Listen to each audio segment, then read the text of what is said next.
वो कांग्रेस को दी जा रही है कि 14 से 18 सीटों पे वो मान गए हैं। हालांकि डिप्टी सीएम उम्मीदवारों के नाम जो है वो फाइनल कर दिए गए हैं। तो माले के कार्यकर्ता जो है उत्साहित है, उनके नेता जो है अधिक सीटों की मांग कर रहे हैं। उसमें 25 नामों पे सहमति बन गई है। कांग्रेस कितनी सीटों पर इस बार दावा बोलने वाली है, उस पर भी बातचीत हुई है। और कांग्रेस के अन्य वरीय नेताओं ने ये जानकारी दी है कि 25 नामों पे मुहर लगा दी गई है। सबसे अधिक सीटों पे इस बार आरजेडी चुनाव लड़ने जा रही है। नमस्कार, आप देख रहे हैं एनबीसी 24। आपके साथ मैं हूं दिव्या। देखिए, विधानसभा चुनाव की सुगबुगाहट के बीच दिल्ली में कांग्रेस की एक आज अहम बैठक बुलाई गई, जिसमें कई सारे कांग्रेस के नेता सम्मिलित हुए। इसमें मल्लिकार्जुन खड़गे, राहुल गांधी, सोनिया गांधी वर्चुअली माध्यम से जुड़े। वहीं इस बैठक में कई सारे मुद्दों पर बातचीत की गई है। सीट शेयरिंग को लेकर की भी बातचीत हुई है। वहीं कांग्रेस कितनी सीटों पर इस बार दावा बोलने वाली है, उस पर भी बातचीत हुई है। वैसे कांग्रेस के भीतर खाने से ये भी जानकारी सामने आ रही है और कांग्रेस के नेताओं के द्वारा ये भी जानकारी सामने आ रही है कि 20 से 25 सीटों पर कांग्रेस ने अपने उम्मीदवारों का चयन कर लिया है और ये 20 से 25 सीट उन्हें चाहिए ही चाहिए। खैर, आज इस पर खास बातचीत करने के लिए हमारे साथ वरिष्ठ पत्रकार राकेश सिंह मौजूद है। सर, आपका बहुत बहुत स्वागत है। धन्यवाद दिव्या। सर, जिस तरीके से आज कांग्रेस की दिल्ली में अहम बैठक बुलाई गई, तो इस बैठक में क्या कुछ निकलकर सामने आ रहा है? देखो दिव्या, दिल्ली में कांग्रेस चुनाव समिति की बैठक में बड़ा निर्णय लिया गया है। 25 सीटों पे उम्मीदवारों के नाम जो है वो फाइनल कर दिए गए हैं। कांग्रेस कितनी सीटों पर लड़ेगी ये भी तय हो गया है। अंदर खाने से महागठबंधन में सीट शेयरिंग भी लगभग फाइनल हो गया है और मुझे लगता है कि सबसे पहले ऐलान जो है वो महागठबंधन ही सीटों का करेगा। तो सीट शेयरिंग भी लगभग जो है वो महागठबंधन में क्लियर है। आज चुनाव समिति जो बैठक दिल्ली में हुई उसमें 25 नामों पर सहमति बन गई है। ये भी कहा गया है कि सीटिंग विधायकों के टिकट नहीं काटे जाएंगे। हालांकि 2 विधायकों के नाम पे अभी मंथन चल रहा है, लेकिन जो सीटिंग विधायक है उनको टिकट दिया जाएगा और 25 विधायकों के 25 जो उम्मीदवार हैं उनके नाम जो है इस बैठक में फाइनल कर लिए गए हैं। दिव्या, राजेश राम ने और कांग्रेस के अन्य वरीय नेताओं ने यह जानकारी दी है कि 25 नामों पे मुहर लगा दी गई है और जल्द ही इन नामों का ऐलान भी कर दिया जाएगा। दिव्या सर, जो 25 सीट कांग्रेस ने कहा है कि इन पर अपने उम्मीदवार उतारेगी, तो क्या वो जो 25 सीट है उस पर राजद की तरफ से कोई तोलमोल नहीं किया जाएगा? क्या राजद उससे खुश हो पाएगी? देखो, ये पहले से अंडरस्टैंडिंग है। ये जितने घटक दल है महागठबंधन के वो सबों में अंडरस्टैंडिंग है और अंडरस्टैंडिंग के आधार पे ही सीटों का बंटवारा किया गया है। और तभी उन नामों पे कल जो है वो मदन मोहन झा, राजेश राम समेत शकील अहमद तमाम नेता जो है वो दिल्ली गए थे। और आज जो है केंद्रीय चुनाव समिति की बड़ी बैठक हुई है, जिसमें सोनिया गांधी भी थी वर्चुअली माध्यम से, खड़गे थे और राहुल गांधी थे। तमाम बड़े नेता जो है, अजय माकन थे, तमाम बड़े नेता जो है, सलमान खुर्शीद थे, इमरान प्रतापगढ़ी थे, ये सारे लोग जो हैं उन्होंने मंथन किया है और 25 नामों पे यहाँ से जो लिस्ट गया था उसमें फाइनल मुहर लगा दी गई है। सीटों का बंटवारा भी जो है, मैं बार बार कह रहा हूं, वो महागठबंधन में लगभग फाइनल हो चुका है। दिव्या, तो कांग्रेस को इस बार कितनी सीट मिलने वाली है? क्योंकि कांग्रेस लगातार ये जानकारी सामने आ रही है कि 70 सीटों पे बातचीत हो रही है, 70 से 80 सीट चाहिए। तो कांग्रेस को इस चुनाव में कितना सीट मिलने वाला है? सर देखो दिव्या, मेरे पास जो जानकारी है, ना 70 और जो कहा जा रहा था 50, ना 50 ना 70, बीच का रास्ता अख्तियार किया गया है। बीच का रास्ता कांग्रेस के निकाला गया है। 55 से 58 सीटें जो है वो कांग्रेस को दी जा रही है।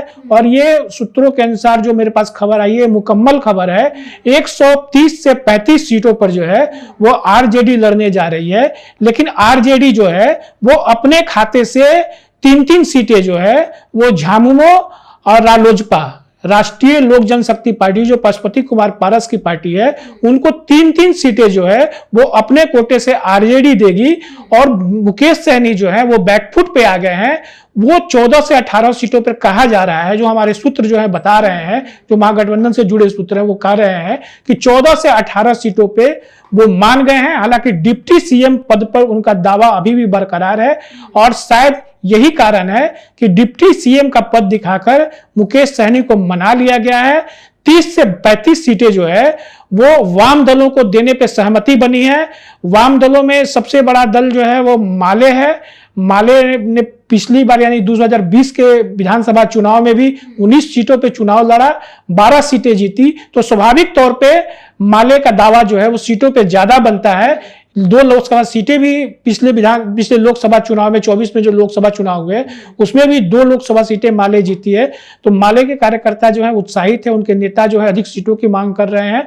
तो 30 से 32 सीटें जो है वो वाम दलों के लिए निकाल दिया गया है और इन्हीं सीटों पे उनको एडजस्टमेंट करना होगा। सीपीआई सीपीआई और भाकपा माले जो है उन पे एडजस्टमेंट करके वो चुनाव लड़ेगी दिव्या। यही पूरा खाका है। जी, एक और सवाल है कि 2020 के विधानसभा चुनाव में कांग्रेस ने 70 सीटों पर चुनाव लड़ा था, लेकिन इस बार इतने कम सीट पर आखिरकार कांग्रेस कैसे मान गई?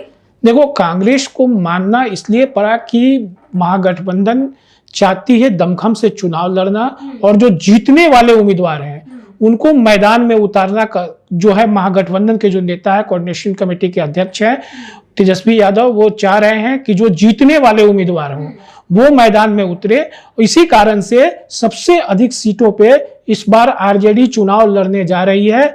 130 से अधिक सीटों पे जो है वो इस बार जो है चुनाव लड़ने जा रही है आरजेडी, और 30 से 35 सीटें जो है वो आरजेडी के लिए रखी गई है। लेकिन उसमें से कहा जा रहा है कि 3-3 सीटें जो है वो झारखंड मुक्ति मोर्चा और राष्ट्रीय लोक जनशक्ति पार्टी को आरजेडी जो है वो अपने खाते से देगी और इन 3-3 सीटों पे जो है वो पशुपति कुमार पारस और झामुमो के कैंडिडेट जो है वो चुनाव लड़ेंगे। तो इस बार जिताऊ कैंडिडेट की खोज है, जो जिताऊ कैंडिडेट है उन्हीं को टिकट देने का मन बनाया गया है और ये साफ है कि जो जीतने वाले कैंडिडेट हैं उन्हीं को टिकट दिया जाएगा। और ये तैयारी दिव्या दोनों तरफ से है। एनडीए में भी पूरी जांच परख के बाद ही टिकट देने का निर्णय लिया गया है और पिछली चुनाव से सीख लेते हुए इस बार भी आरजेडी ने यह निर्णय लिया है कि जो जिताऊ कैंडिडेट है उन्हीं को टिकट, सभी की स्क्रीनिंग की गई। बहुत सारे बायोडाटा आए थे, 500 से ज्यादा बायोडाटा थे, सभी की स्क्रीनिंग की गई और स्क्रीनिंग करने के बाद जो नाम जो है वो शॉर्ट लिस्ट किए जा रहे हैं। हालांकि सीटों का बंटवारा जो है महागठबंधन में वो लगभग फाइनल हो चुका है। हालांकि एनडीए में चिराग पासवान को लेकर सबसे बड़ा पेच फंसा हुआ है और मांझी जो है वो भी पेच फंसा रहे हैं। तो कहीं ना कहीं अभी जो है एनडीए में वो पेच फंसा हुआ है, जबकि महागठबंधन में जो है लगभग सीटों का बंटवारा जो है वो फाइनल हो चुका है। दिव्या जी, बहुत बहुत शुक्रिया सर हमारे साथ जुड़ने के लिए। तो आपने सुना जो महागठबंधन है, जिस तरीके से लगातार खबरें सामने आ रही थी कि इसमें सीटों को लेकर कांग्रेस और मुकेश सहनी लगातार पेच फंसाते हुए नजर आ रहे थे, लेकिन वो अब कहीं ना कहीं क्लियर हो गया है और 1 से 2 दिन या हो सके तो कल ही महागठबंधन के द्वारा यह अनाउंसमेंट कर दिया जाएगा कि कितने सीटों पर कौन लड़ रही है और कितने सीटों पर कौन नहीं। खैर, अब आगे क्या कुछ होगा ये तो वक्त बताएगा, लेकिन कहीं ना कहीं कांग्रेस ने भी जो है इस बार राजद के सामने घुटने टेक ही दिए हैं। तो आज के इस स्पेशल चर्चा में सिर्फ इतना ही। अन्य खबरों में हमारे साथ ऐसे आगे बने रहे और देखते रहिए। तब तक के लिए NBC 24। धन्यवाद।